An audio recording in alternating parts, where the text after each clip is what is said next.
पंच परमेष्टि भगवान की जय हो। आचार्य श्री गुरुवर कुंद कुंद महाराज की जय हो। आचार्य श्री गुरुवर विद्या सागर महाराज की जय हो। बोले परम पूज्य निरापक श्रमण मुनि पुंगो 108 श्री सुधा सागर जी महाराज की जय हो। समस्त मुनि संघ की जय हो। दुनिया को नहीं समझाना है, स्वयं को समझना है। दुनिया हमारे अनुसार एडजस्ट नहीं होगी, हमें दुनिया में एडजस्ट होना है। दुनिया हमारे अनुकूल नहीं चलेगी, हमें दुनिया के अनुकूल चलना है। दुनिया कभी नहीं सुधरेगी, हमें खुद को सुधरना होगा। लोग ये सोचते हैं कि महाराज मेरा अनुकूलता कब बनेगी, ये तो कभी होने वाली नहीं। तुम दुनिया के अनुकूल कब बनोगे, इसमें जरूर थोड़ी गुंजाइश है। दुनिया मेरी कब होगी, ये तो कभी होना नहीं। तुम जरूर दुनिया के होना चाहो तो कोई गुंजाइश है। दुनिया तुम्हारे साथ एडजस्ट नहीं होगी। तुम यदि दुनिया के साथ एडजस्ट होना चाहो तो कुछ गुंजाइश है।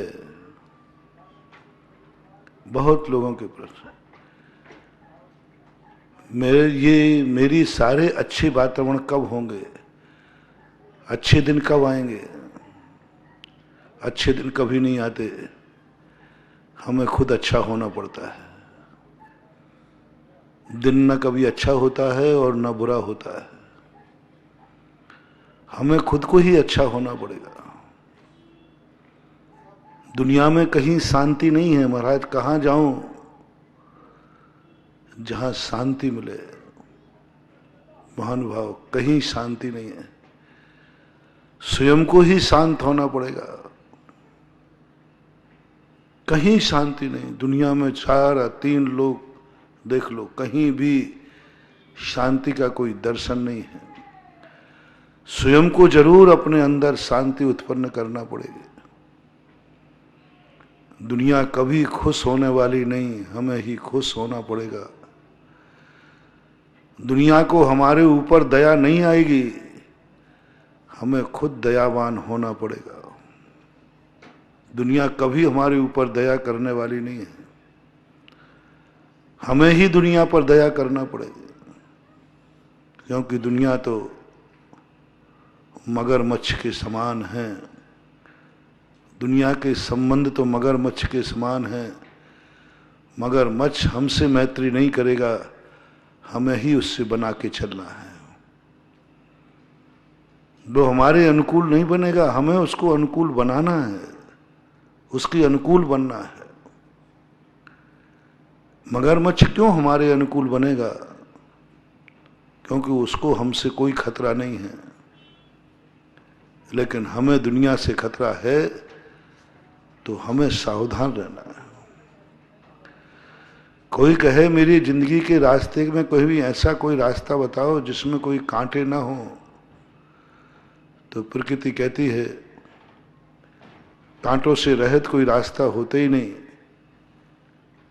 तुम्हें खुद देख करके चलना पड़ेगा, तुम्हें खुद अपने पैरों की सुरक्षा करना पड़ेगी, तो कांटों से बच सकते हो। क्योंकि अपन ने इस दुनिया में देखा, कितने भी महापुरुष आए हों, उनके जीवन में भी कांटों की गुंजाइश रही है। उनके जीवन में भी, इस दुनिया में उनको भी कष्टों का सामना करना पड़ा। और छोटे मोटे कष्ट नहीं, ऐसे भयंकर कष्ट झेलना पड़े जिनका नाम सुनते ही अपनी तो रूह कांप जाए, अपन तो जिंदा भी नहीं रह पाए। और वे जीवित रह गए। यदि वो कष्ट अपने ऊपर आ जाएं तो अपन जीवित नहीं रहेंगे, लेकिन वे उन कष्टों के बीच में भी जीवित रहे, कष्टों के बीच में जीवित रहे। हम तो नाम सुनते ही प्राण निकल सकते। आप ही नहीं, मैं भी। जब बड़े बड़े महामुनि राजों की चर्या को पढ़ता हूं तो ऐसे लगता है कि जिस दिन मेरे जीवन में ऐसा घटित हो जाएगा मैं तो जिंदा भी नहीं रह पाऊंगा। मैं तो एक दिन भी जिंदा नहीं रह पाऊंगा। और वे जिंदा रह गए।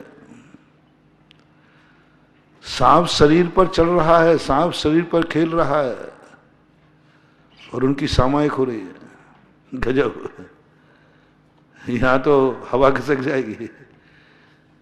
यदि एक सांप तो छोड़ो, छिपकली भी यदि आ जाए ना पास को तो सामायिक फामायिक सब एक तरफ रखी रह जाएगी। और वे सांप चढ़े उनके ऊपर, बामी लगी उनके ऊपर, वे सामायिक में लीन है। गजब। कैसी दशा है। अच्छे स्थान पर बढ़िया सामायिक हो तो फिर भी बात बनती है, लेकिन वहां तो सांप खेल रहे, शरीर के ऊपर खेल रहे हैं और वो सामायिक कर रहे हैं। उनको ये भी डर नहीं है कि सांप खा लेगा। वे सामायिक में लीन है। सारी दुनिया उनके ऊपर, उनका शरीर जल रहा है और वे सामायिक कर रहे हैं। शरीर जल रहा है, एक एक करके जल रहा है और वे सामायिक कर रहे हैं। वे ध्यान में लीन है। उनको खबर ही नहीं कि मेरा शरीर जल रहा है। कैसे उनके उपयोग, कैसे उनकी साधना, कैसा क्या किया होगा, कुछ पार नहीं पा पाता हूं। उपसर केवलियों को जब ध्यान में लाता हूं तो दिमाग से बहुत बाहर, कैसे संभव है, हो कैसे सकता है। शरीर में आग लगी है और वो सामायिक कर रहे हैं, आत्मा में लीन, उनको खबर ही नहीं। ऐसा कैसे होगा। अरे भाई, अपना शरीर है, अपनी आत्मा है, आग लगेगी तो महसूस तो होना चाहिए। उनको खबर ही नहीं।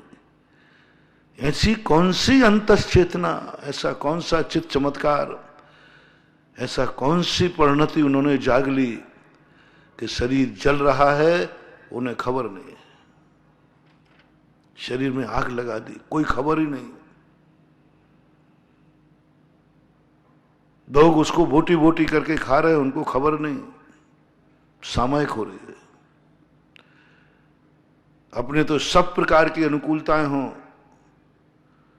एयर कंडीशन स्थान हो, सब कुछ। तुम लोग तो जैसे मान लीजिए रजाई फजाई भी ओढ़ के बैठे हो, सब अनुकूलता। भाई अब तो माला फिर लो, और महाराज मन नहीं लग रहा है। हम मुनिराज लोग भी भाई इतना बढ़िया वातावरण है, बढ़िया सब तरफ सुरक्षित है। यहाँ तो सांप तो क्या, मच्छरी भी नहीं आ पाता, तो भी मन एकाग्र नहीं हो पा रहा है। और उनकी इन परिस्थितियों में वे सामायिक कर गए, ध्यान कर गए, केवल ज्ञान प्राप्त कर गए।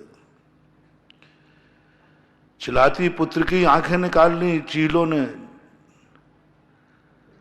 चील, ध्यान में बैठे थे महाराज, एक चील आया, उनकी आंखें निकाल रहा है, लौच लौच के आंखें खा रहा है। हाँ, चील का रूप बना करके वेंतर ने आंखें निकाली और वे उनको, उनकी सामायिक टूटी नहीं। ध्यान में बैठे रहे, आंखें निकाल रहा है लौच लौच के जिंदा में, और भी ध्यान में बैठे, सामायिक, उनको खबर ही नहीं। समाधि पाठ में फिर पूछा गया ऐसे लोगों के उदाहरण दे करके, फिर तुम रे जिए कौन दुख है, मृत्यु महोत्सव भारी। इनके दुख देखो कैसे, घानी में पेला जा रहा है, जिंदा घानी में, और उनकी सामायिक चल रही है। ध्यान में बैठे, मन विचलित ही नहीं हुआ। इतना थोड़ी चीख तो निकल जाए, थोड़ी वेदना तो हो जाए, थोड़े तो अंदर हो जाए, परिणाम नहीं, कुछ नहीं, पता ही नहीं, खबर ही नहीं। तो जब इन महापुरुषों को देखते हैं, जब ये सारी दुनिया इनकी नहीं हो पाई तो मेरी क्या होगी। सारी दुनिया इतने महापुरुषों के लिए नहीं हो अनुकूल बन पाई तो अपने लिए क्या होगी। वे तो सर्व महान पुण्यात्मा, महान तीर्थंकर थे, उनके लिए भी नहीं हो पाए। पारसनाथ तीर्थंकर थे, उनका भी दुश्मन था। अपन सोचते हैं कि हमारा दुनिया में कोई दुश्मन नहीं हो। पारसनाथ का दुश्मन, पारसनाथ तो भगवान थे, वे तो किसी का बेचारे अहित नहीं करते, पर उनको भी इस दुनिया ने बख्शा नहीं। राम जैसी महान शक्तियां,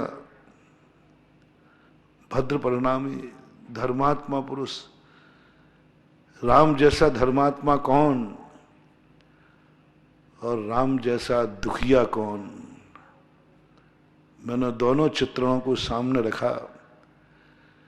इस संसार में यदि आज तक सबसे ज्यादा कोई दुखी हुआ है तो श्री राम का जीवन, सबसे ज्यादा जिंदगी भर। और जो उनकी संगति में गया उसको भी दुखी दुख मिले। लक्ष्मण को देख लो, राम का भैया बना तो उनके साथ, बेचारी सीता को देख लो, राम की पत्नी बनी तो कहाँ राजकुमारी जनक पुत्री और कहाँ आयु वनवास के दुख, कोई आंख भी नहीं उठा सकता था और रावण उठा के ले गया। रावण की माता को देख लो, बेचारी को, राम की माता को देख लो, वैधव्य का अनुभव करना पड़ा। राम जैसी शक्ति के लेकर इन कर्म ने राम की माँ को नहीं बख्शा। अरे थोड़ा तो कर्म विचार करता है दुनिया कि ये जगत पूज्य, जगत प्रभु भगवान की माँ है।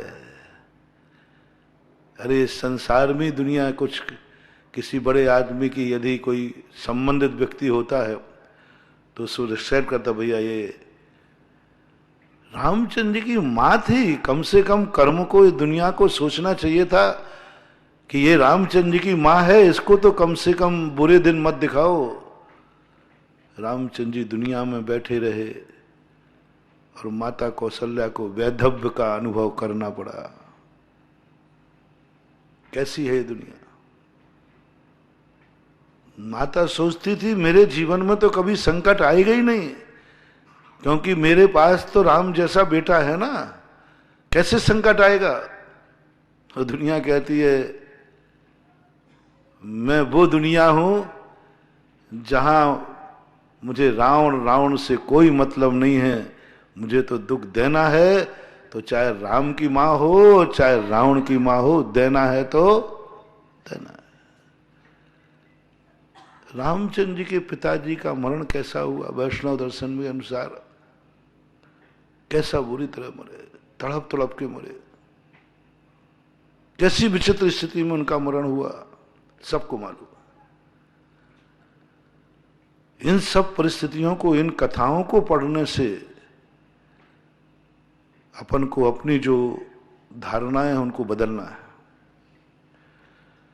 इन सब कथाओं को इसलिए पढ़ा जाता है कि हमारा विल पावर बढ़ता है कि जब इन लोगों की दशा ये है तो हम तो बहुत छोटे आदमी हैं, हमारी इस दुनिया में क्या बकत है, हमारे लिए क्या हमारी इतनी पवित्रता है, इतनी शक्ति है। तो इन चरित्रों को पढ़ करके तो ऐसा वैराग होता है, अब दुनिया से कोई अपेक्षा मत रखो। दुनिया में ये मत सोचो कि कोई मेरा मीत हो जाएगा, नहीं, कोई अपेक्षा मत रखो, कोई नहीं होने वाला। कोई अपेक्षा मत रखो, तैयार रहो, कोई भी संबंध किसी भी समय उल्टा हो सकता है। बताते हैं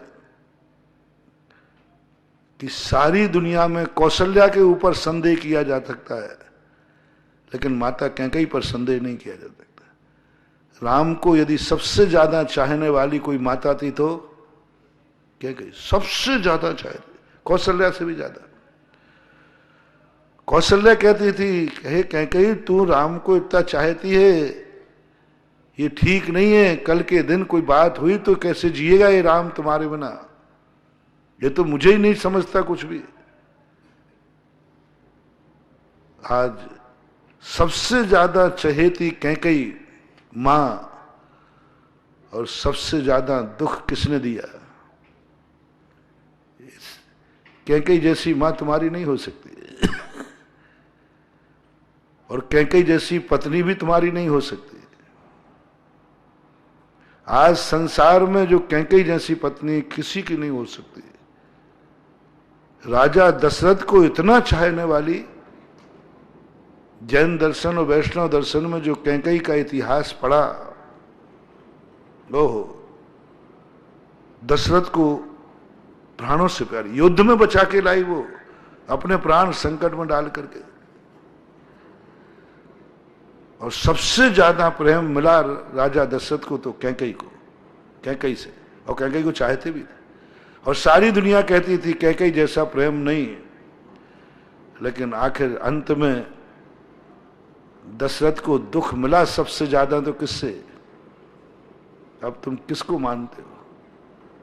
मैंने कल परसों से कहा ना, संसार के जितने संबंध हैं, इन संबंधों में तुम कभी कोई सुख की कल्पना मत करना, कितना भी चहेता क्यों ना हो, एक क्षण में वो तुम्हारा दुश्मन बन के सर्वनाश कर सकता है। हमारे ऋषभ देव के संबंध में, पूर्व भावों के संबंध में आता है, वो केशव की पर्याय में थे। वो अपने बेटे को इतना चाहते थे, इतना चाहते थे, बहुत प्यारा था बेटा। उसको 24 घंटे अपने साथ रखते थे। भोजन करेंगे तो, कहीं भी जाएं, राजगद्दी पर बैठेंगे तो, राजगद्दी पर बैठेंगे तो पहले बच्चे को गोदी में बैठा लेंगे, इतना प्रेम था उनको। एक दिन वो नदी किनारे बैठे हुए थे, एकाएक ऊपर से कहीं पानी बरस गया, नदी में बाढ़ आ गई। एक बंदरी थी, बंदरी क्या है, अपने बच्चे को छाती से लगा के चलती, बहुत प्रेम करती। और चट्टान के बीच में बंदरी बैठी थी, चारों तरफ से पानी भर गया, बढ़ गया, वो बाहर नहीं कूद सकती। धीरे धीरे उठ करके पानी बढ़ता गया, बढ़ता गया, बंदरी के गले तक पानी आया, और जैसे वो डूबने लगी, उसने अपने छाती से लगे बच्चे को नीचे पटका और उस पर खड़ी हो गई। आदिनाथ के पूर्व का जीव देख रहा था, 1 मिनट पहले तो इस बच्चे को छाती से लगाए थी, अपना मान रही थी, और 1 मिनट में जब इसके प्राणों की बारी आई तो इसने उसको नीचे पटक दिया और खड़ी हो गई। तुरंत उसको वैराग्य हो जाता आदिनाथ के जीव को, और अपने बेटे से कहता, बेटा जल्दी भाग यहां से, कहीं मैं तुझे पैरों के नीचे पटक के नहीं मार डालूं। संसार ऐसा है, 1 मिनट पहले बांदरी छाती से लगाए बच्चे को, और 1 मिनट पहले बाद में उसको नीचे पटक दिया। तुरंत उसको अपनी गोदी से उठाकर राजपाट घर भेज दिया, और वहीं केस लॉन्च करके बैराग की तरफ चले गए। 1 मिनट के बंदरी 1 मिनट पहले इतने रागी थे, और दूसरे क्षण इतने बैराग से भर गए। दूसरे क्षण जीवन के किसी भी पल में वैराग्य उपज सकता है। संसार में रहकर प्राणी संसार को तज सकता है। अब वहां कोई उपदेश नहीं है, कोई महाराज नहीं है, कोई प्रवचन नहीं है। एक छोटी सी घटना घटी, बंदरी ने अपने बच्चे को नीचे पटक कर उस पर खड़ी हो गई, वैराग्य झलक गया।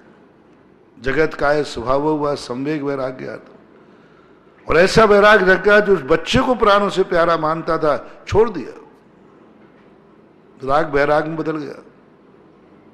कौन सी ऐसी बात चुभ जाए अंदर, कौन सी ऐसी बात टीस लग जाए अंदर कि व्यक्ति की सारी जिंदगी बदल दे। अच्छे अच्छे पापियों को धर्मात्मा बनते देखा है, और अच्छे अच्छे धर्मात्माओं को भी पापी बनते देखा है।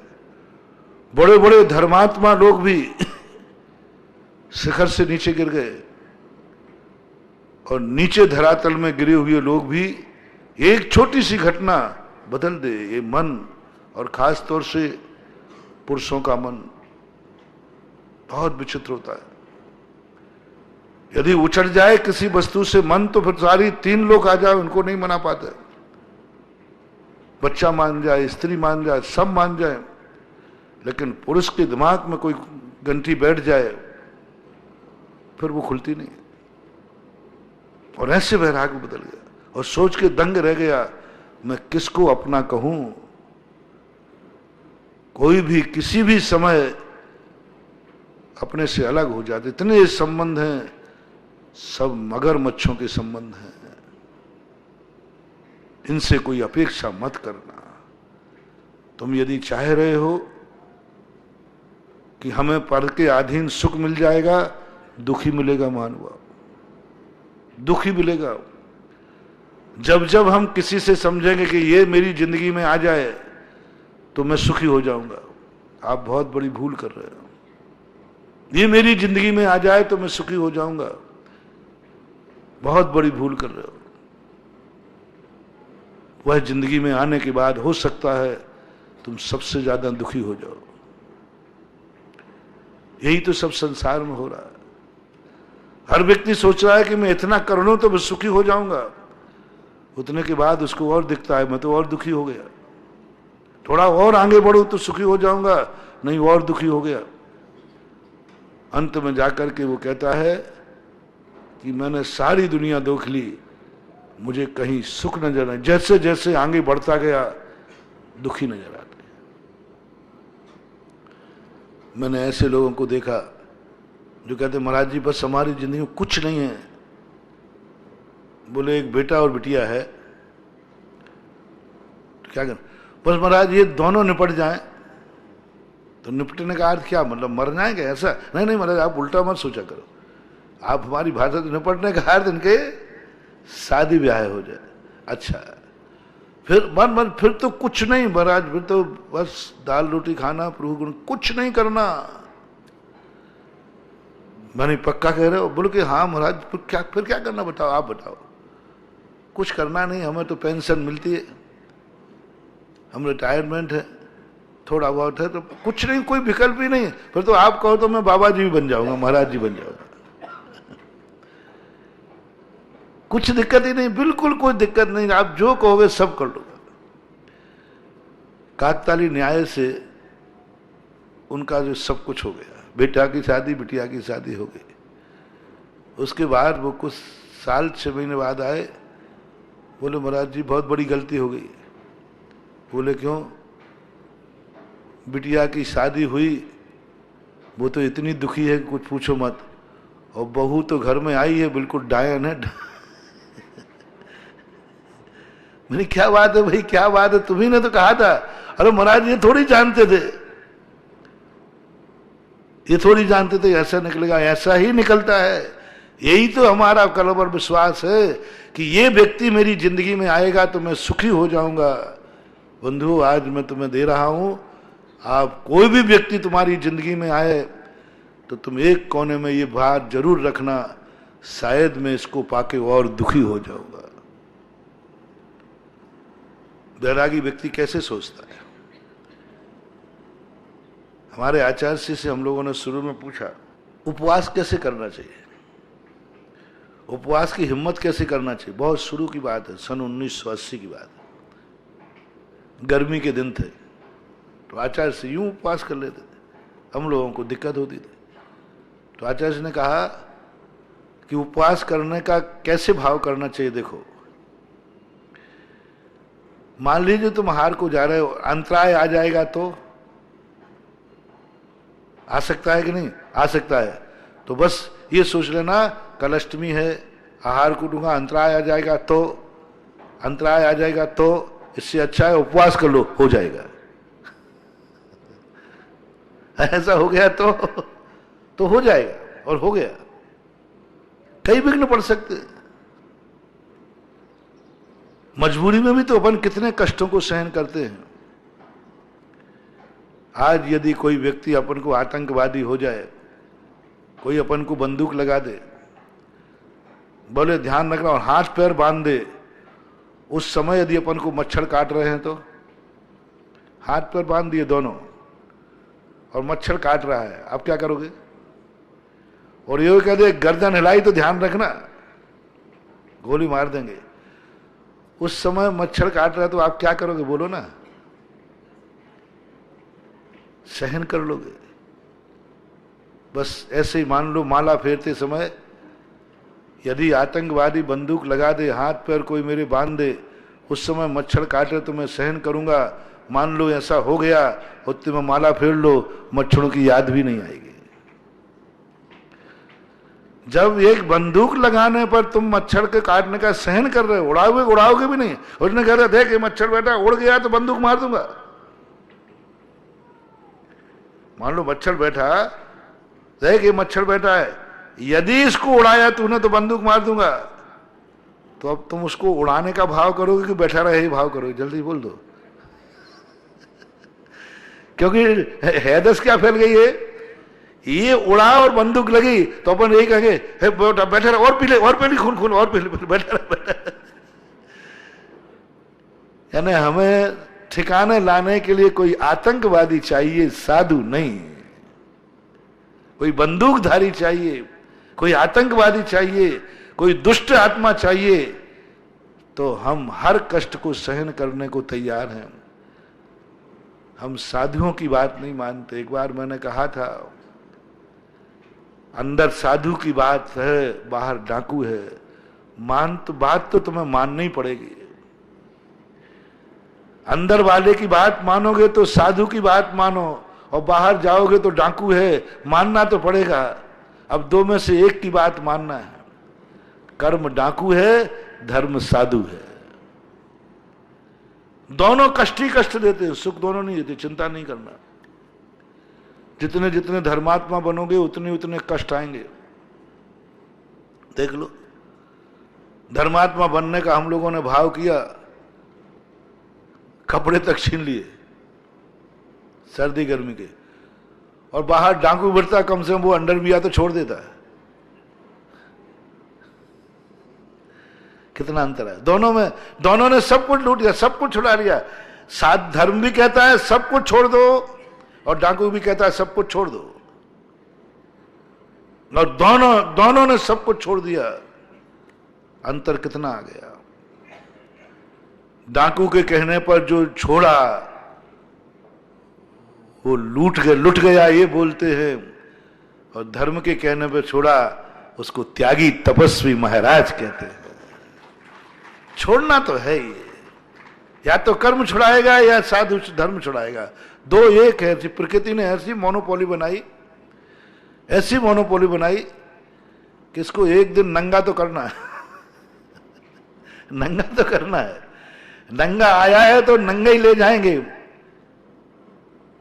अब नंगा करना है तो दो तरीके हैं, या तो धर्म की मार्ग पर, धर्म के स्थान पर नंगा हो जा, नहीं तो कर्म तुझे नंगा करेगा और सब कुछ छीन लेगा। या तो तू धर्म के कारण छोड़ दे, नहीं तो कर्म छुड़ा लेगा। कर्म छुड़ाएगा तो सब यात्रा होगी, और धर्म के नाम पर छोड़ोगे तो सब यात्रा होगी। अंतर इतना आ जाएगा। ज्ञानी पुरुष कहता है जब सब छोड़ना ही है तो मैं धर्म के नाम पर छोड़ता हूं। मैं नियम लेता हूं, जब तक मेरी माला पूरी नहीं होगी मैं शरीर को नहीं हिलाऊंगा। मच्छर बैठे तो बैठ जाए, सांप चढ़े तो चढ़ जाए, शेर खावे तो खा जाए, मैं नहीं हिलाऊंगा। क्यों? मान लीजिए ये दशा डाकू बंदूक लगा के करवाता तो मैं करता कि नहीं? बस सहन हो जाएगा। यदि यही कार्य मेरे से डाकू बंदूक लगा के करवाता, हिलना मत, गर्दन हिलाना मत, तो मैं 1 घंटे तक बैठा रहता। तो डाकू के कहने पर मैं निश्चल बैठ सकता हूं, तो क्या धर्म के कहने पर, माला के कहने पर नहीं बैठ सकता? बैठूंगा। लो, नियम ले लिया। ये साहस किसने दिया? डाकू ने। साहस आ नहीं रहा था, मैं 1 घंटे नहीं बैठ सकता, मच्छर आएगा तो फिर हिलना पड़ेगा। नहीं, जैसे ही डाकू को याद किया, हाँ ऐसी दशा हो सकती है, अब माला फिर जाएगी, अब फिर जाएगी। दुखी आदमी को देख करके दुख कम हो जाता है। बहुत सारे लोग यहां से रोते हुए जाते हैं अस्पताल में, और लौट के आते हैं, मैंने कहा भैया आजकल तुम रोते नहीं हो? बोले महाराज अस्पताल देख के आया हूँ, हमें तो कुछ कष्ट नहीं है, इससे बड़े बड़े भयंकर लोग पड़े हैं, साक्षात अस्पताल नहीं है, नरक है नरक, उनसे तो हम अच्छे हैं। हर व्यक्ति को अपने पास एक दुखी आदमी रखना चाहिए। हर व्यक्ति को 24 घंटे में अपने से कमजोर व्यक्ति की संगति करना चाहिए। हर व्यक्ति, अमीर आदमी को 24 घंटे में एक बार गरीबों की बस्ती में जाना चाहिए। गरीबों को नहीं, अमीर की बस्ती में। गरीब को अमीर की बस्ती में जाने से कोई मतलब नहीं है। वो क्लेश में जाएगा, संक्लेश में जाएगा, सुसाइड कर लेगा। गरीब यदि अमीर की बस्ती में जाएगा तो सुसाइड कर लेगा, कलह हो जाएगी, झुंझला जाएगा। आप अपने बेटे को, आप अपनी बिटिया को, आप अपनी बहू को तुमसे किसी अमीर आदमी के यहां 8 दिन भेज देना, दोस्ती करा देना, घर नरक बन जाएगा। आपकी पत्नी यदि कभी झुंझलाती हो, आपसे बार बार झगड़े करती हो, बार बार खर्चे पैसे के लिए तंग करती हो, तुम कुछ भी नहीं कर पाते, तो तुम उस पत्नी को दोष मत देखना, तुम ये देखना इसकी सहेली कौन है जो तुम्हारे लिए बार बार कहे मुझे ये चाहिए, मुझे ये चाहिए, तुम तो कुछ भी नहीं, बुद्धू हो, कुछ भी नहीं, काहे को शादी की थी। कुछ ऐसा कुछ भाव लगने लग जाए, वो तुम्हारी परिस्थिति को नहीं समझ रही है, तुम्हारी शक्ति को नहीं समझ रही है, तुम्हारी मजबूरी को नहीं समझ रही है, और अपनी जिद्द मनवाने पर तुली है, महानुभाव तुम तुरंत उसको दोष मत देना, इसकी सहेली कौन है, इसकी सहेली कौन है। यदि सहेली तुमकी हैसियत से बड़ी है, समझ लेना इसके चिड़चिड़ापन का कारण वही है, क्योंकि वो अपनी सहेली के यहां जाती है, सुख देखती है, सुविधाएं देखती है, ऐसो आराम देखती है, सब कुछ देखती है, और घर में आती है तो गरीबी दिखती है, उसके मन में चिड़चिड़ापन आता है। बस आप प्रयास करना, उसको थोड़ा सा प्रयास करना, बहुत सरल तरीका बता रहा हूं। मैं गृहस्थी बसाई नहीं है, लेकिन गृहस्थी के नुक्स सब जानता हूं, चिंता मत करना, सब जानता हूं। तुम उस पत्नी को, उस बिटिया को, उस बेटे को किसी गरीब की संगति शुरू करा देना, उसकी सहेली कोई गरीब बना देना जो तुमसे कमजोर हो। तुम्हारे से खतरनाक, तुम्हारी मतलब उसकी जो सासू है उससे जो और ज्यादा हो, उस घर से सहेली बना देना। 8 दिन तक महिला, बेटी, बिटिया सब सीधे हो जाएंगे, क्या देख के, इससे तो मैं अच्छी हूं, बस इससे तो मेरा घर अच्छा है, इससे तो मेरी सासू अच्छी है, ये सासू तो बहुत खतरनाक है, मेरी सासू तो ज्यादा इतनी नहीं है, देख लेना वो मम्मी जी कहना शुरू कर देगी, ठीक है चलेगा। अपना मन ऐसे ही बेईमान है। हम ज्यादातर बड़ों की संगति करने का सोचते हैं, हम बड़े को रिश्तेदार बनाना सोचते हैं, परिणाम ये निकलता है हम सुसाइड का मन हो जाता है। मैं यहां तक पूछ नहीं पाता, उसको देख करके देखना, 90% लोग दुखी इसलिए होते हैं पड़ोसी को सुखी देखकर।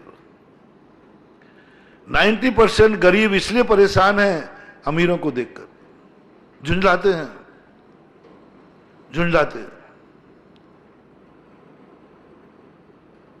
तो एक नीति बताई है कि हर अमीर को 24 घंटे एक बार गरीबों की बस्ती में जरूर जाना है, दुखी आदमी के साथ जरूर रखना है। कृष्ण जी सुदामा को साथ क्यों रखते थे? बात ऐसे ही मत मानो, कृष्ण जी चाहते तो सुदामा को बहुत अमीर बना सकते थे, लेकिन कृष्ण जी जानते थे सुदामा मेरी औकात है, सुदामा मेरा वैराग्य है, सुदामा मेरा धर्म है, सुदामा मुझे अहंकार की शिखर से नीचे लाता है। जब मैं सुदामा को देखता हूं तो अहंकार हमारा चूर हो जाता है। यदि ऐसे कोई चीज तुम्हें ना मिले, कोई दोस्त नहीं मिले, संगति नहीं मिले, तो आपकी जिंदगी में जो सबसे बुरा दिन गुजरा हो उसको मत भूलना। सबसे बुरा दिन गुजरा हो उसको मत भूलना। आपको सदा धर्म याद बना रहेगा। ऐसा दिन जिस दिन आप कांप गए हो, जिस दिन आपको सुसाइड का भाव आ गया हो, जिस दिन आप क्यों करतब मूड हो गए हो, मरने की स्थिति आ गई हो, बस वो दिन याद रख लेना। आपके सामने कितनी भी भोग विलास था, कितना भी ऐसे आराम पड़ा रहेगा, बस वो याद रख लेना, वो दिन याद रख लेना। कभी शायद मैंने सुनाया होगा, एक सेठ जी के यहां चोर घुसा तो सारी चाबियां ले ली। बोले सेठ जी चाबी लाओ, उन्होंने चाबी दे दी, धन की, दौलत की, सोने की, चांदी की। एक छोटे सा बक्सा था, उसकी चाबी नहीं दी। तो चोर कहता है इसकी चाबी क्यों नहीं दे रहे? बनिया कहेगा इसी में माल छुपा होगा। बोले साहब इसमें जो माल है वो आपके काम का नहीं है, आपके काम का नहीं है वो। बोले नहीं तू झूठ बोल रहा है, अभी फेंक देगा, चाबी को छुपा देगा। चोर ने उसकी उंगलियां खींच करके और चाबी छीन करके वो तिजोरी खोली। जो छोटा सा बंदूक पड़ा था टूटा हुआ, उसमें एक लोटा था, एक रस्सी थी, एक कुर्ता पजामा था फटा हुआ। बहुत देखा, उसमें कुछ नहीं निकला। और जो तिजोरी सेठ जी ने दी थी उनमें सब माल भरा था। डाकू ने कहा कि बात क्या है सेठ जी, चोरी फोरी तो गई भाड़ में, पहले तो ये बताओ आज तक दुनिया के सेठ मैंने देखे तिजोरी की चाबी के लिए पिटते हैं, और आज तुमने पिटाई सहन की मात एक छोटे से संदेश में, क्या था? सेठ जी कहते भैया ये तिजोरियों में तो मेरा मान भरा है, ये तिजोरियां तो नरक के द्वार हैं, ये तो पाप है, ये तो मुझे अहंकारी बनाते हैं। अरे संदूक में इसमें मेरा धर्म भरा है। जब भी मैं तिजोरियों को देखता हूं तो अहंकार आता है, मेरे से बड़ा कौन? क्रोध आता है, कोई मुझे गाली है, गड़बड़ मत करना, निपटा दूंगा, मेरी रिपोर्ट भी नहीं लिखाई जाएगी, अटैची भेज दूंगा। पाप के भाव आते। और जैसे ही मैं इसको देखता हूं तो ये संदूक कहता है थोड़ी अपनी औकात याद करो। एक दिन वो थे जो तुम्हारे ये दिन थे, ये दिन थे तुम्हारे। तो जैसे मैं इसको देखता हूं मेरा अहंकार चूर होता है, मेरे अंदर मार्दव धर्म प्रकट हो जाता है। इसलिए मैं सोच रहा था धन जाए तो जाए, धर्म नहीं जा पाए, यानी बुरा दिन धर्म है। क्या गजब की सेठ ने बात कही, ये संदूक में धर्म है। ये ऐसे दिन थे मेरे, बुरे दिन थे, ऐसे दिन थे मेरे। क्या बात है, बुरे दिन को धर्म मान रहा है और अच्छे दिन को अधर्म मान रहा है। आज मेरे ऐसे दिन है कि तिजोरियां भरी हैं, कल मेरे ऐसे, और ये धर्म है। जब तुम्हारी जिंदगी में बुरा दिन धर्म नजर आने लग जाए, समझ लेना तुम्हें वैराग्य होने वाला है, तुम्हारा कल्याण होने वाला है, तुम्हें सम्यक दर्शन होने वाला है। बुरे दिन याद आने, अच्छे दिनों में, बुरे दिनों में बुरे दिन नहीं कह रहा हूं, बुरे दिन में तो बुरे दिन सबको याद आते ही। बुरे दिन, अच्छे दिनों में बुरे दिन को याद रखना है बस, और कुछ नहीं करना। अच्छे दिनों में बुरे दिन याद करो बस, उसको नहीं भूलना। कितनी अच्छा दिन आ जाए, 24 घंटे में एक दिन बुरा दिन याद किया करो। विपाक विचय अपाय विचय धर्म ध्यान में कहा, तुम कितने बड़े भी ऊंचाई पर पहुंच जाओ, 24 घंटे में एक बार नरकों का याद जरूर करना। हम लोगों को क्या, हम लोगों का, कितने बड़े साधु बन जाओ, तपस्वी बन जाओ, कुछ भी बन जाओ,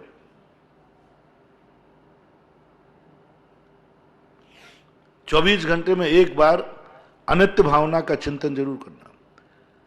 नरकों का चिंतन जरूर करना। क्यों? वो नरकों का भय हमें धर्म पर ठिकाने लगा देता है। कभी तुम्हारी जिंदगी में ऐसा कोई खतरनाक समय आया हो, बस उसको ध्यान रख लो, आप कभी नहीं बिगड़ोगे, आपके परिणाम कभी नहीं बिगड़ेंगे। तो सेठ जी ने डाकू के हृदय बदल दिया। बोले, सेठ जी क्या कह रहे हो?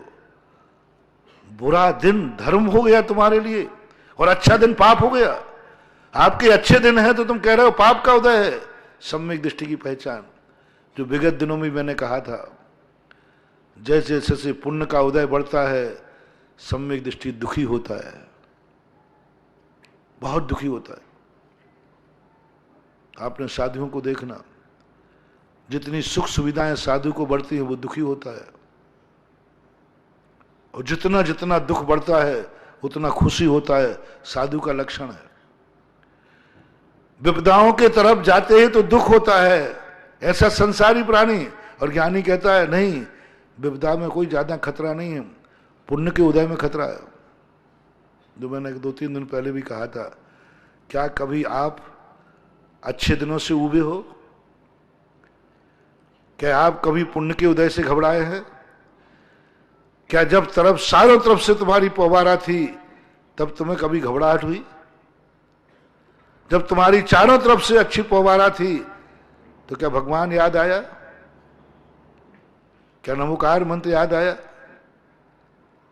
क्या तुम्हारे मन में कभी वैराग्य भाव जागा? महाराज अच्छे दिन तो पता ही नहीं चलता। स्वर्गों के संबंध में कहते हैं, सागरों पर्यंत आयु, जब उनकी माला मुरझाती है तो कहते बस जीवन खत्म। अरे असंख्यात वर्ष निकल गए, मुझे तो पता ही नहीं। दुख का दिन कांटे से नहीं कटता और सुख का दिन रोके से नहीं रुकता। बस यही अंतर है, समझना, तत्व दृष्टि समझना, सम्यक दर्शन समझना। सुख का दिन पता नहीं चलता कब निकल गया। बस यही हमारे विनाश का कारण है, यही हमारे संसार का कारण है। यही समझ लेना, हमारी जिंदगी बर्बाद होने वाली है, बुरे दिन आने वाले हैं। क्यों? थर्मामीटर बनाओ, लक्षण बताओ। सुख का दिन, अच्छा दिन पता ही नहीं चला कैसे निकल गया। समझ लेना बुरे दिन आने वाले हैं, पता ही नहीं चला कैसे निकल गया। ऐसा अच्छा दिन था, ऐसा बढ़िया वातावरण था, ऐसा सुख का दिन था, पता ही नहीं चल रहा है। जिंदगी निकल गई, पता ही नहीं चला। मुझे तो कभी पता ही नहीं चला। समझ लेना तुम बहुत बड़े संकट में पड़ने वाले हो। धर्म तुमसे बहुत दूर जाने वाला है। जब जब तुम्हें सुख के दिन महसूस ना हो, सुख के दिनों में आपको कुछ पता नहीं चले, अच्छा मत मानना। बुरा दिन ऐसा हो जाए, जो सबसे बुरा दिन हो, मुझे पता ही नहीं चला महाराज मेरे बुरे दिन कब निकल गए। क्यों? क्या बात है? क्या बात है? महाराज मुझे पता ही नहीं चला, मेरे बहुत बुरे दिन आए लेकिन मुझे पता नहीं चला। बोले क्यों? आपने स्वाध्याय का नियम दिया था ना, मुझे पता ही नहीं चला। पूजा का नियम दिया था ना, मुझे पता ही नहीं चला। 4-5 घंटे मंदिर में निकल जाते, फिर इतने अच्छे लोगों की संगति है, मुझे पता ही नहीं चला कि बुरा दिन कैसे निकल गया। मुझे बुरा दिन पता नहीं चला कैसे निकल गया। कभी अपनी जिंदगी में ऐसा घटना घट जाए, बुरे दिन पता नहीं मेरे कब निकल गए, मुझे पता ही नहीं चला। समझ लेना तुम्हारा बहुत भविष्य उज्जवल है, बहुत उज्जवल है। क्योंकि बुरे दिन तुम्हारे लिए खतरनाक नहीं, अच्छा दिन खतरनाक हो गया। सब कुछ भुला दिया अच्छे दिनों ने। इसलिए कभी तुम अच्छे दिन से उबे हो क्या? कभी तुम सावधान रहे हो? जहां कांटे बिछे हैं वहां लोगों को कांटे कभी नहीं लगते। कांटे लगते हैं फूलों के रास्तों में। जहां मोड़ होते हैं वहां एक्सीडेंट कम होते हैं, ज्यादातर एक्सीडेंट होते जो लंबे रास्ते होते हैं, क्योंकि व्यक्ति ओवर कॉन्फिडेंस चला जाता है। फूलों के रास्ते वाले खतरनाक है, उनमें कांटा चुभ सकता है, और कांटों के रास्ते में कभी कांटे नहीं लगते, क्योंकि उसे मालूम है कि यहां कांटे हैं, वो उतने सावधान व्यवस्था करके चलता है। लेकिन फूलों के रास्ते पे व्यक्ति आंख बंद कर लेता है, क्या देखना, फूलों का रास्ता है ना, बस उन्हीं फूलों में कोई कांटा छुपा हुआ रहता है, छुपा रहता है। कोई अच्छे दिन के अंदर सावधान, कल मेरा अच्छा दिन आने वाला है, कल मेरा खुशी का दिन आने वाला है, कल मेरा बहुत खुशी का दिन आएगा, कल मेरा जन्मदिन है, कल मेरे बहुत खुशी का दिन है, बहुत खुशी का दिन है, चारों तरफ से बधाइयां आएंगी, चारों तरफ से गिफ्ट आएगी, और कल मैं भी बहुत खुश रहूंगा, बहुत खुश रहूंगा। सावधान, कल मुझे जरूर सावधान रहना है, कहीं ऐसे खुशी के दिन में मैं मंदिर नहीं भूल जाऊं, मैं सुबह से मंदिर जाना है। दुख के दिनों में हमें बुलाना नहीं पड़ता, और सुख के दिनों में कल भूल सकता हूं, क्योंकि सुबह से ही खुशी का दिन होगा। अब भूल जाऊंगा मैं, कल मुझे ध्यान रखना है मंदिर, कल मुझे ध्यान रखना है, कल का दिन गड़बड़ नहीं हो जाए। सावधान रखो, क्योंकि खुशी के दिन में हम बिगड़ते हैं। नारकी कभी नारकी नहीं बनता, नारकी कभी मरकर एक इंद्री नहीं बनता, देवता मरकर एक इंद्री बन जाते। क्यों? पुण्य के दिनों में। जितने नरकों में लोग जाते हैं, गजब की बात कह रहा हूं महानुभाव, नरकों में कभी गरीब भिखारी नहीं जाता। नरकों में जितने लोग हैं सब बड़े लोग होते हैं, और स्वर्गों में जितने होते सब भिखारी होते हैं, जिनके पास धन दौलत कम हो, चाहे वो साधु हो, चाहे मन से भी सही भिखारी यदि है, काया से भिखारी है, वचन से भिखारी है, तो उसकी कभी दुर्गति नहीं होती है। हाँ, तन से भिखारी हो, मन से अमीर बनना चाह रहा है, तो उसकी बात नहीं कर रहा हूं, वो तो राघव मच जैसा है। सबसे ज्यादा गजब का रहस्य खोला उमा स्वामी महाराज ने कि नरक कौन जाएगा, वह वारम परिग्रहत्वम नारकस्य ऐसा, जिसके बाद बहुत मकान हो, बहुत दौलत हो, बहुत परिग्रह हो और बहुत आराम भराम हो, वो नरक में जाए। बताओ, गजब।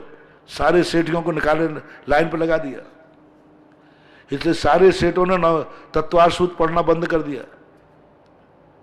बोले ये तो खतरनाक ग्रंथ है, ये तो सब बड़े आदमियों को, इसलिए आप देखना, जैसे आप लोग कंजाइश कहते हैं ना, ये बड़े आदमियों का ग्रुप है, हमेशा उनमें बड़े आदमी होंगे, बड़े आदमियों का ग्रुप है। और जब बड़े आदमियों का ग्रुप इकट्ठा हुआ, वे कभी तत्वार सूत्र नहीं पढ़ेंगे, क्योंकि तत्वार सूत्र में लिखा है बहवारम परिग्रहत्वम नारकस्य, बहुत आराम परिग्रह जिनके हैं वे नरक जाते हैं। जितने बड़े बड़े सेठ हैं सब नरकों में मिलेंगे। आप मिलना हो तो पहुंच के देख ले आओ जाके। राजेश्वरी से नरकेश्वरी, तपेश्वरी से राजेश्वरी, और राजेश्वरी से नियम है, सिद्धांत, तत्वार सूत्र कह रहा, मैं थोड़ी बोल रहा हूं। गरीब को कोई खतरा नहीं है, गरीब उतने ही पाप की बात कर सकता है जितनी औकात है। वो मन को समझा लेता है, क्यों इतना बुरा भाव कर रहा है, तेरी औकात क्या है, ठंडा हो जाता है। लेकिन बड़ा आदमी वो कहता नहीं, अपनी तो औकात है,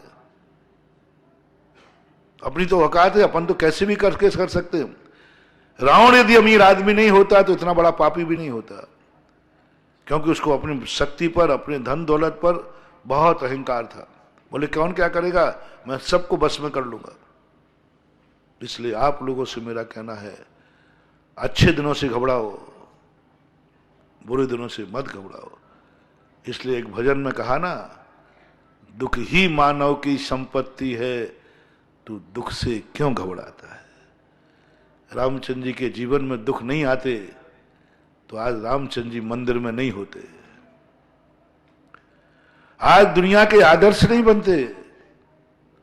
और वो हमेशा अच्छे व्यक्ति का लक्षण माना जाता है बुरे दिन को याद करना। बुरे दिन में धर्म नजर आए। अब मैं आपसे पूछता हूं, आपका बहुत अच्छा दिन आ गया, कभी संसार में देखना, जब तुम गरीब थे तब मंदिर आते थे, अब अमीर बन गए तो कौन सा दिन अच्छा है? मैंने खुद प्रैक्टिकल किया, बताया भी था। प्रतिदिन अभिषेक पूजन करता था। एक गरीब आदमी का बच्चा था, बड़ी मुश्किल से उसको पढ़ाया जाता था, बड़ी मुश्किल से कर्जा करके, मकान बेच करके, जायदाद बेच कर पढ़ाया उसको। बहुत बुरे दिन। वो बेटा इतना धर्मात्मा था, बोले महाराज मेरी जिंदगी के बहुत बुरे दिन, बड़ी मुश्किल से बात। तो बोले महाराज जी आप तो जो कहो। अभिषेक करता था, बिना अभिषेक पूजन के पानी भी नहीं पीता था, मुनियों को आहार देता था, जब भी सब करता था। बुरा दिन था, बहुत बुरे दिन थे, बहुत बुरे दिन थे। उसको स्कॉलरशिप मैंने दिलवाई है, इतना गरीब था, उसके बाप सब गरीब थे, उसके पढ़ाई के पैसे मैंने दिलवाए उसको कि पढ़ जाए। बहुत बुरे दिन थे, उसके बुरे दिन देख करके बहुत दया आती थी। और मैंने सहायता इसलिए दिलवाई थी, उसके बुरे दिन थे इसलिए नहीं, वो गरीब था इसलिए नहीं, वो धर्मात्मा था। गरीब के कारण नहीं, वो धर्मात्मा था। एक उस उम्र में भी वो रात में नहीं खावे, अभिषेक पूजन करे, हार देवे, धर्मात्मा था, बहुत धर्मात्मा था, बहुत धर्मात्मा। तो मैं उसके धर्मा की दृष्टि से, उसकी चर्या से बड़ा प्रभावित हुआ कि इस उम्र में इतना धर्मात्मा होना। तो मैंने सहायता एक धर्मात्मा की कराई थी,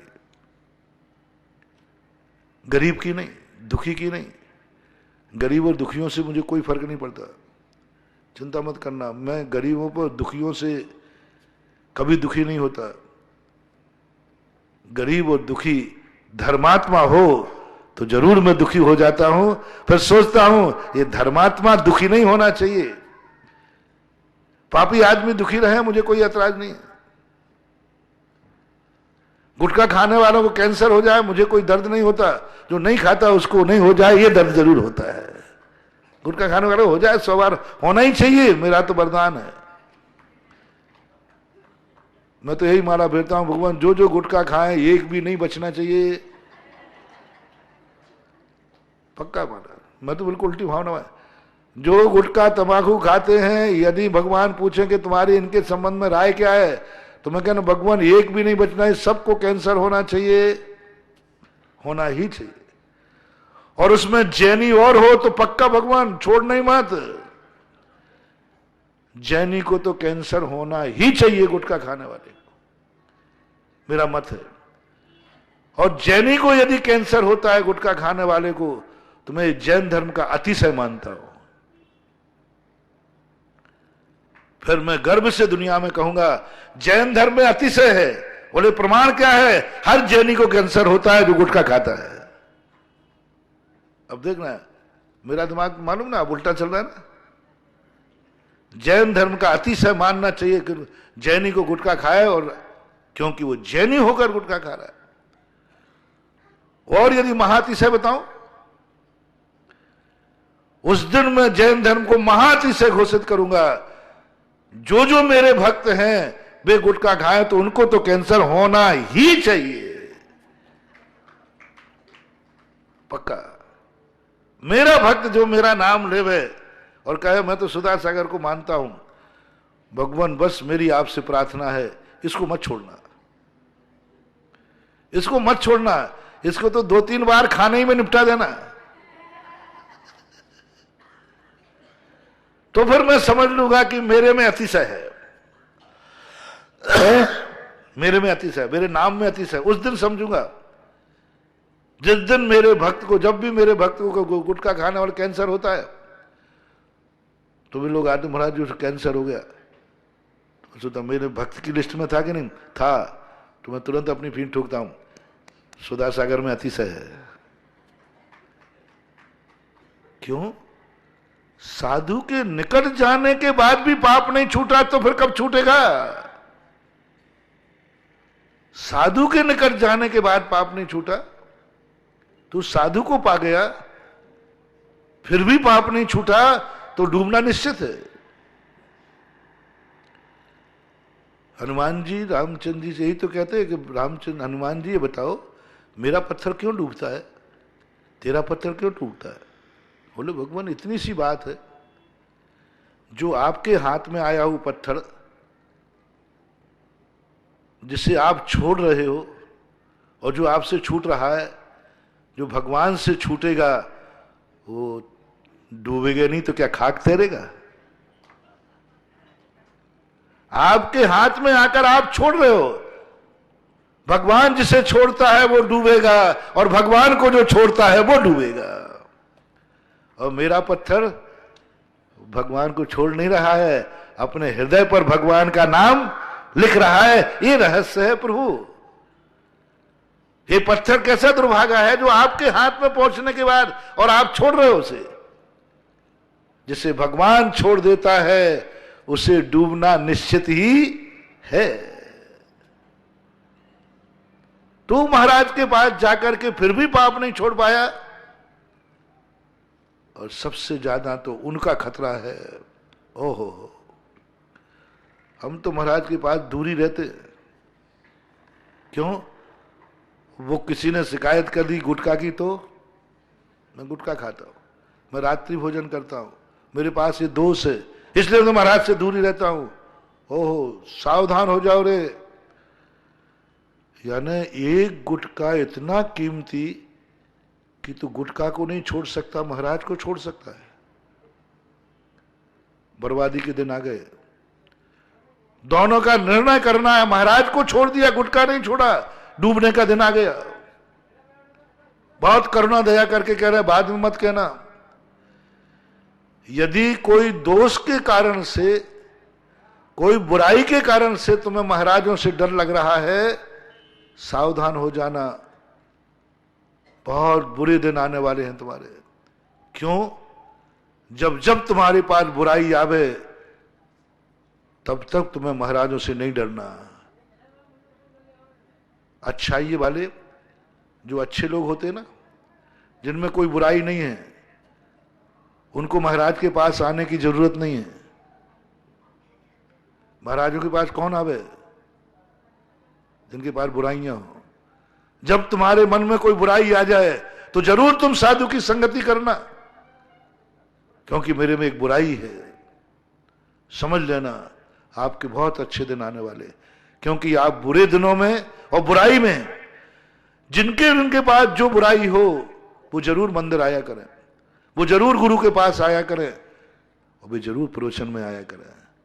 मैं तो हमेशा कहता हूं जब भीड़ होती है ना, तो मैं कहता हूं अच्छे आदमी पीछे जाओ, बुरे आदमी आगे आओ। जो अच्छे अच्छे लोग होते हैं ना, उनको मैं प्रवचन में पसंद करता ही नहीं हूं। मैं अच्छे लोगों को भी प्रवचन देते ही नहीं हूं, और मेरी महिमा कभी अच्छे लोग कभी नहीं गाएंगे, होगी नहीं। मैंने कोई प्रवचन दिया तो वो कहेंगे महाराज ने अभिषेक का प्रवचन दिया, गजब का दिया, तो कहते मैं तो पहले ही से करता था। महाराज ने रात्रि भोजन के त्याग पर प्रवचन देते, गजब का, बोले मेरे तो पहले ही से त्याग था। मिटा दिया ना सब, मेरी मेहनत खत्म कर दी ना। देखना अच्छा व्यक्ति कितना खतरनाक है। अब सब पर किसी ने कहा महाराज जी रात्रि भोजन पर गजब का प्रवचन दिया, तुम्हारे ऊपर कुछ लगा? बोले मैं तो पहले ही से त्याग था। यानी उसके लिए कोई मूल्य नहीं है। महाराज ने ये त्याग कराया, बोले मेरा तो पहले ही से त्याग था, अब कुछ नहीं। अब जिसका त्याग नहीं था वो कह रहा, बोले भैया गजब हो गया। बोले क्या हो गया? उस व्यक्ति ने शराब छोड़ दी। बोले किसने? जो कुल्ला करता था सुबह उठ करके, उसने छोड़ दी। महाराज गजब, आपके प्रश्न में बड़ी दम है। हो क्या गया? अरे महाराज वो शराब छोड़ गया। तो बोलो मेरी महिमा त्यागी बढ़ाएगा कि पापी बढ़ाएगा? इसलिए कृपया कर संसार के सारे पापियों कम हियर, कम हियर। तुम्हें दुर्गुण नजर आए कभी सोचना, मैं पॉइंट देता हूं, तुम्हें ऐसी कोई बुराई नजर आए जो तुम्हारे मन में बहुत बुरी है, तुम भी परेशान हो, तुम्हारा परिवार भी परेशान है, तो बस तुम साधु से नहीं डरना, मत डरना। मैं साधु के पास जाऊंगा। डॉक्टर के पास स्वस्थ लोग जाते हैं कि बीमार लोग? जब तुम्हें बीमारी होती है तो किसके पास जाने का भाव आता है? डॉक्टर के पास। जब तुम्हारे में बुराई हो तो साधु के पास। बस ये दोनों निर्णय कर लेना। बीमारी आने पर डॉक्टर से डरोगे तो मरोगे, बुराई आने पर साधु से डरोगे तो मरोगे। जैसे बीमारी आने पर लोग डॉक्टर के पास जाते हैं, ऐसे ही अपनी जिंदगी में बुराई आने पर साधु के पास जाओ, क्योंकि मेरे में बुराई आ गई है। क्यों जा रहे हो महाराज के पास? मेरे में एक खोट आ गई है, मेरे में एक बुराई आ गई है, मैं भी परेशान, मेरा परिवार भी परेशान। तो कहां जा रहे हो? इसलिए महाराज के पास जा रहा हूं, शायद महाराज के प्रवचन, महाराज की वाणी हमें इस बुराई से निकाल लेवे, जैसे डॉक्टर के पास। बस गुरु को डॉक्टर की एक उपमा मान लो। और हो उल्टा रहा है, जब तुम्हारे में बुराई आती है तो तुम साधु से भागते हो, दूर दूर भागते हो, अपन को जाने ही नहीं, इनको तो पक्का है हो गई होगा। यानी ये बुराई को साधु से ज्यादा मूल्यवान दे रहे हैं। एक साधु को छोड़ देंगे, गुटखा नहीं छोड़ेंगे। खतरनाक तुम हो। महाराज को आहार दान क्यों नहीं दे? भैया मेरे से रात्रि भोजन नहीं छूटता, अब उनको खतरा है। मतलब आहार दान से ज्यादा महत्वपूर्ण रात्रि का भोजन है। रात्रि का भोजन है। अभी रात्रि का भोजन तुम्हें खतरनाक बन जाएगा। जिस जिस क्रिया से आपको धर्म और धर्मात्माओं से दूर होना पड़े, बस उससे तुम सावधान हो जाओ। अब आप लोग अपने जीवन की लिस्ट बताओ, किन किन कारणों से आप धर्म और धर्मात्मा से दूर होते? बुराई से, पुण्य से। जो उसकी मैं बात कह रहा था कि वो इतना धर्मात्मा था कि मुझसे बड़ा प्रभावित हुआ। मैंने भी भावना की इसके बाप के पास कुछ नहीं है, छात्रवृत्ति लेकर पढ़ रहा है, भगवान इसकी नौकरी लग जाए। और वो नौकरी लगी उसकी, आईएएस ऑफिसर बना। आईएएस ऑफिसर बना। मुझे खबर मिली, वो नहीं आया, मुझे खबर मिली। पहले वो आता था, हमेशा ही आता था। जब जी परीक्षा को जाता था इंटरव्यू देने, मेरे आशीर्वाद लेके ही जाता था। जब भी उसका इंटरव्यू होता था, आशीर्वाद लेना, महाराज जी मैं फलाने उसका इंटरव्यू दे रहा हूं। हमेशा आशीर्वाद आता था। कभी नहीं आ पाया तो सूचना भिजवाता था, महाराज जी मेरा इंटरव्यू है। हमेशा आता था।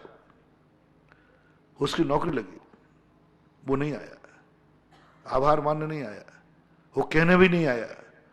और मैं चिंता में था, क्योंकि मैंने आशीर्वाद दिया था, वो पास हुआ कि नहीं हुआ, पर वो नहीं आया। मुझे सूचना मिली महाराज उसकी नौकरी लगी, जिसको आपने छात्रवृत्ति दिलवाई थी ना, वो ऑफिसर बन गया, आईएएस ऑफिसर पास हो गया। मुझे इतनी खुशी हुई, इतनी खुशी हुई कि चलो एक धर्मात्मा गरीबी से ऊपर उठ गया। एक धर्मात्मा गरीबी से ऊपर उठ गया। अब इसके पूरे परिवार की गरीबी दूर हो जाएगी। आईएएस ऑफिसर बन गया। बहुत खुशी थी मुझे। कुछ 2-3 साल के बाद वो मिला मुझे। वो नहीं आया, मैं ही गया वहां। उसके लिए नहीं गया, बिहार करते हुए गया। उसके लिए मुझे क्या मालूम वो है वहां के नहीं, मुझे क्या पता। मेरा अनायास वहां बिहार हुआ और वहीं वो सर्विस पे था। आया दर्शन करने। मैंने कहा क्यों बेटा लगे होंगे? बोले हाँ महाराज जी बढ़िया लगे है। तो मैंने कहा भैया भला आदमी, थोड़ा सूचना तो दे देता। इतने इंटरव्यूओं में आशीर्वाद लिया, कम से कम पास होने की सूचना दे देता। महाराज आपकी कृपा से पास हो गया, 2 शब्द बोल देता। बोले महाराज टाइम ही नहीं मिला। एक ही शब्द था उसका, फटाक से कहते। बोले महाराज जी टाइम ही नहीं मिला, और इतना व्यस्त हो गया मुझे आपकी याद भी नहीं आई। मैंने कहा तुझे एक बार भी याद नहीं आया? मैंने आशीर्वाद दिया था, छात्रवृत्ति दिलवाई थी तुझे। बोले महाराज जी याद ही नहीं आया, इतना व्यस्त हो गया, इतना व्यस्त हो गया कि ना आपकी याद आई और ना आपके पास आने का टाइम ही नहीं मिला। मैंने तुरंत, वो क्या कहते, कौन सा घूंट कहते, जहर का घूंट पी गया मैं। मैंने कोई बात नहीं, चलो नहीं आया यार, कोई बात नहीं, व्यस्त हो गया होगा, आईएएस ऑफिसर है, व्यस्त हो गया होगा। अब तो गार्ड भी उसके साथ था, पुलिस की गार्ड उसके साथ थी, बाकायदा जहां जाता था तो पुलिस उसके साथ जाती थी।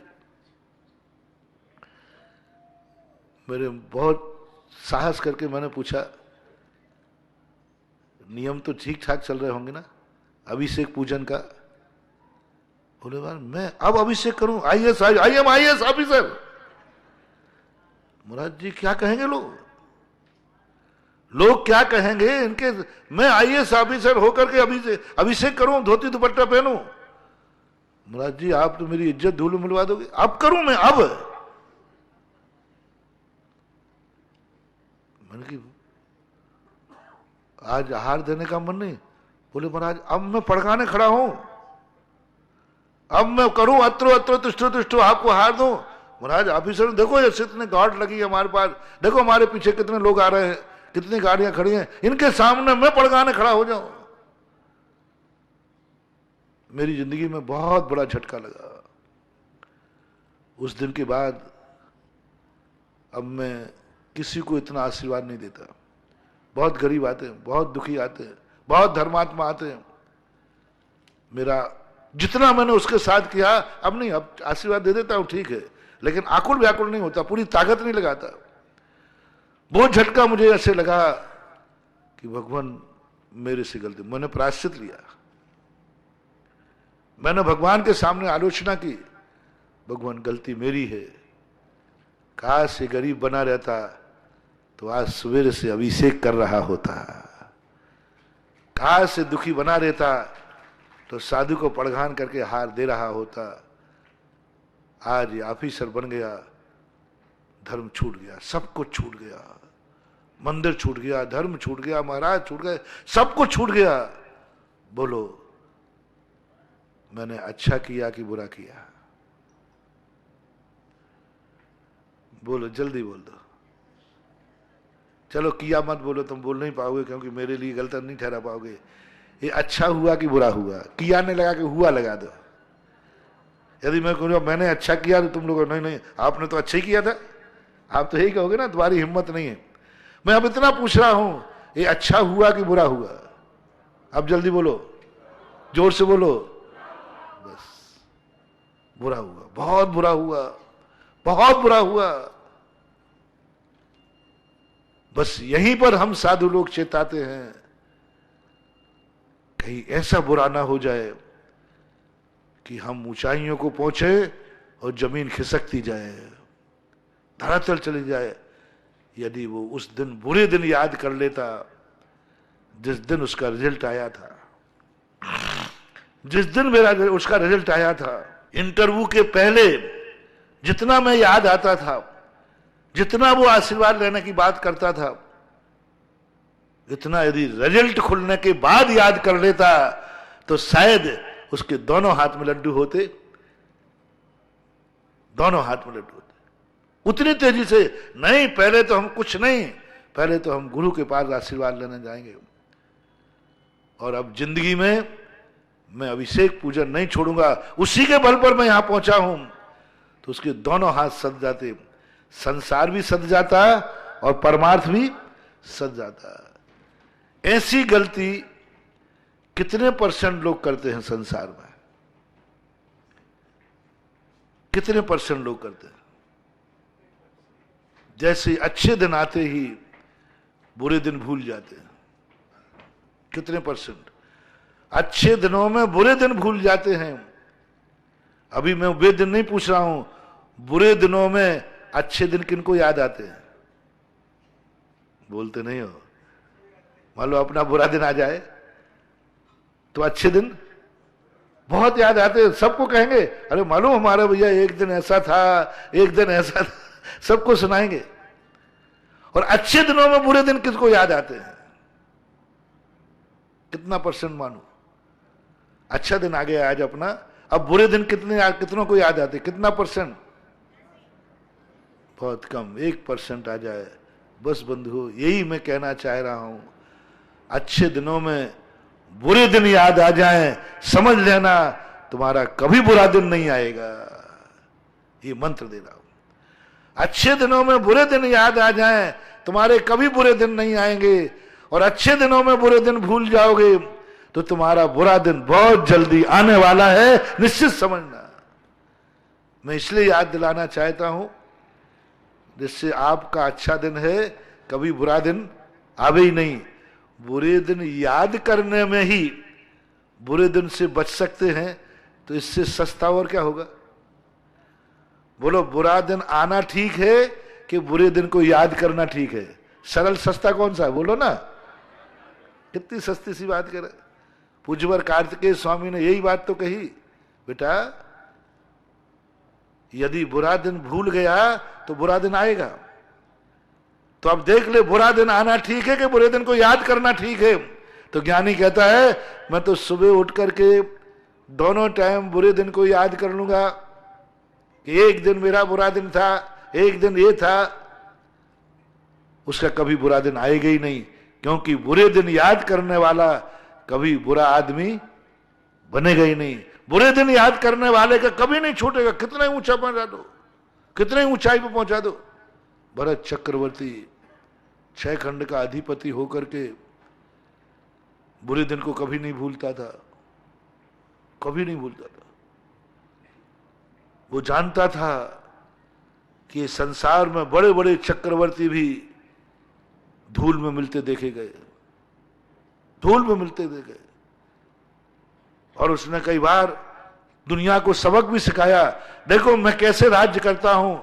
तुम लोग समझते हो कि मैं सुख भोगों में लीन हूं, नहीं, मैं हमेशा नरकों का याद करता हूं कि चक्रवर्ती नरक जाता है। सम्यक दृष्टि भी अमीर आदमी होता है, लेकिन सदा वो नरकों को याद करता है, मेरा ये चक्रवर्ती पद सीधे नरक ले जाएगा। और रावण नरकों को भूल गया, बस इतना ही अंतर था। भरत चक्रवर्ती, अच्छे चक्रवर्ती नरक क्यों नहीं गए? क्योंकि उन्होंने अच्छे दिन में बुरे दिन याद करते। वे राजगद्दी पर बैठे हुए नरकों को याद करते थे, नरकों को याद करते थे। और याद करते करते वे कभी राजगद्दी में लीन नहीं हुए, उनके अच्छे दिन आ गए। इसलिए इस संसार को कभी अच्छा बनाने का प्रयास कभी मत करना। संसार बुरा था, है और रहेगा। इस संसार में अपन को अच्छा बनना है। प्रवचन के प्रारंभ में मैंने यही शब्द कहा था, तुम मत सोचना कि ये संसार अच्छा हो जाए, नहीं, अपन को अच्छे बनना है। तुम दुनिया तुम्हारे से एडजस्ट करेगी, नहीं, तुम्हें एडजस्ट होना है। तुम दुनिया को समझाओ मत, तो दुनिया को समझो और एडजस्ट करना सीखो।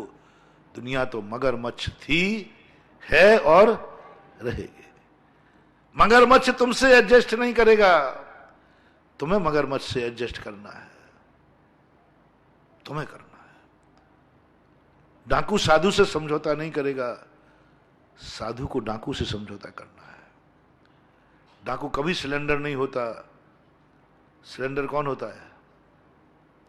सेठी होता है, साहूकारी होता है। डाकू तो फाइटिंग करता है, वो तो मार डालेगा। सिलेंडर तो अपन को होना, बचना तो अपन को है। पापी को क्या बचना? अपनी जिंदगी बचाना है।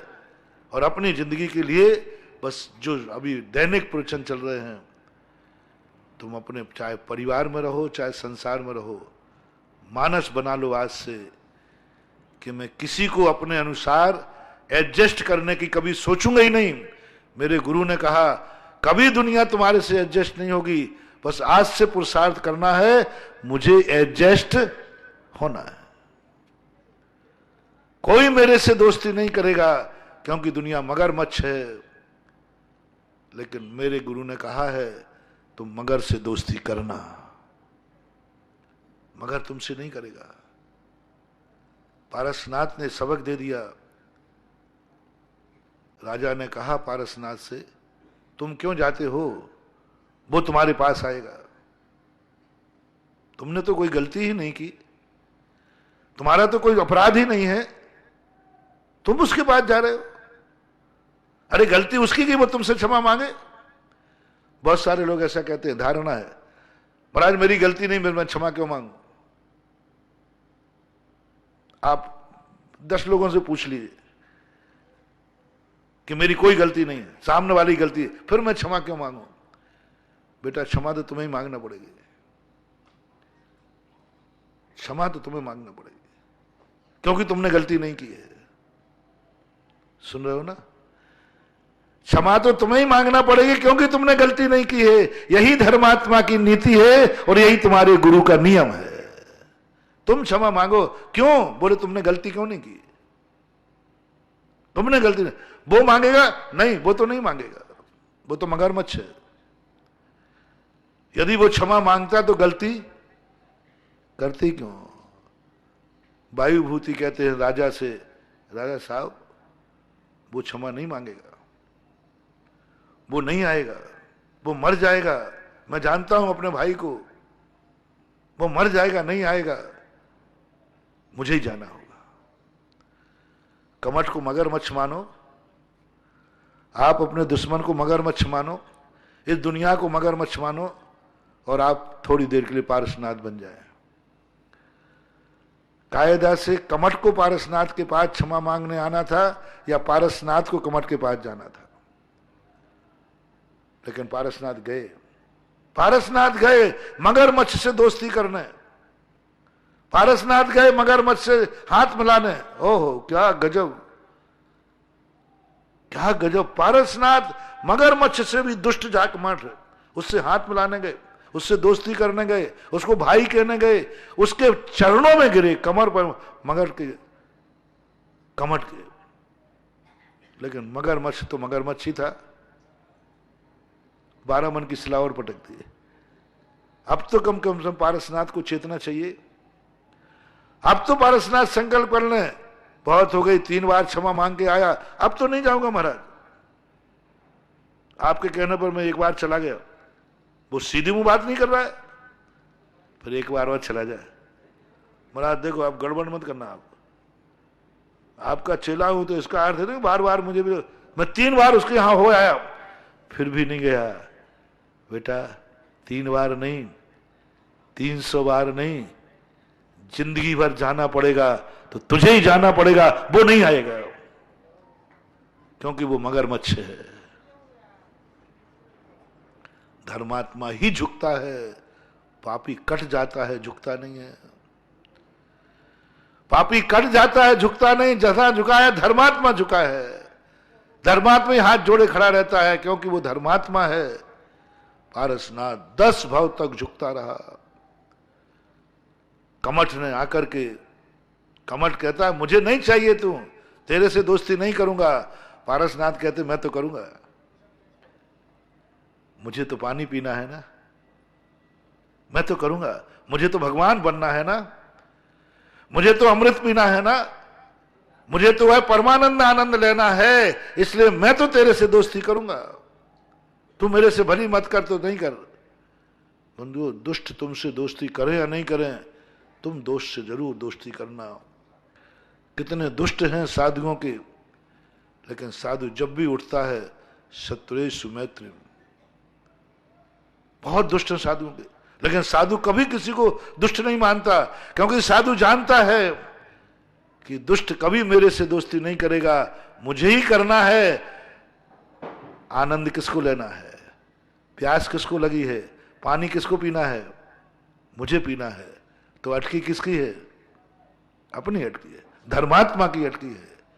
इसलिए आप लोगों से मेरा कहना है, काला क्रोध, समय आपका हो गया, 2-3 मिनट और है।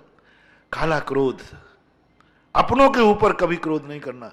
जिनके बीच में रहना है, जिनको तुम अपना कहते हो, जिनके साथ तुम्हारी जिंदगी चलती है, उनसे तुम एडजस्ट करके चलो, कितनी भी क्रोध क्यों ना हो। गोपाल दास भरैया का उदाहरण मैंने दिया था। उन्होंने कहा नहीं, मैं पत्नी से काला क्रोध नहीं करूंगा, क्योंकि पत्नी मेरी है। लेकिन तुम्हारी पत्नी दुष्ट है, हुक्का भरवाती थी पंडित जी से, हुक्का, बहुत दुष्ट थी, कोई लिहाजा नहीं, इतनी बेशरम थी। कहा था ना मैंने एक दिन, शायद ऐसी तुम्हारी कोई की एक की भी नहीं होगी। अभी ऐसा हुआ नहीं, क्योंकि मैं 4-5 महीने से बिजौलिया में हूं। एक ही कोई की पत्नी कहा बड़बड़ाते नहीं आएगी, तुम यहां कैसे आ गए, हाँ, ऐसा तो कभी हुआ नहीं। हाँ, लेट लतीफ आ जाते। मुझे कल डर था कि बताते सुना कि बारात में कोई पगरत बनाते हैं, कोई मुखिया एक बनाते, कोई नेता क्या बनाते, एक मुखिया बनाते, किसी को बनाते ना, वो उसके अनुसार बारात चलती है, ऐसा कुछ है, कुछ बताया था मुझे कल किसी ने। उसको बोलते ये घर का ये मुखिया, इसके अनुसार इसकी कस्टडी में जाएंगे, संघपति का हो या बारातपति का हो, कुछ कहते हैं जो क्या कहते हैं। और वो बनाया था सुरेश चंद्र पटवारी को, मुझे बाद में पता चला। तो मैंने कहा कि अब जरूर, और मैंने रोक दिया कि तुम भक्तांबर करा के जाओगे, वहां बारात लग रही है, यहां भक्तांबर करा रहे। मैंने कहा इनके घर का कोई ना कोई आएगा कि तुझे धर्म दिख रहा है वहां। लेकिन पटवारी परिवार में ऐसा दुष्ट कोई नहीं है, कोई भी नहीं निकला कि किसी ने इनको बुराई मान। क्यों, कोई बुरा तो नहीं माना, वो बब्बू ने बुरा तो नहीं माना कोई ना। तुम मुखिया बन गए, लेट क्यों आए, नहीं आए, क्या फर्क पड़ता है। लेकिन गोपाल दास भरैया की पत्नी इतनी खतरनाक थी कि वो प्रवचन करने चले गए, उसका हुक्का नहीं भरा तो 2000 की सभा बैठी थी लगभग, और पूरी सभा में आए पंडा, बड़ा प्रवचन करना यही बोलती थी वो, है पंडा पहले घर का काम करके आ। यहां चल गया, गजब के पंडित जी भाइयों, बहुत गजब के पंडित जी कहते आई एम सॉरी, और सभा से कहते भैया ये गलत नहीं, गलती मेरी है कि मैं आज जल्दी यहां आ गया, इसका हुक्का नहीं।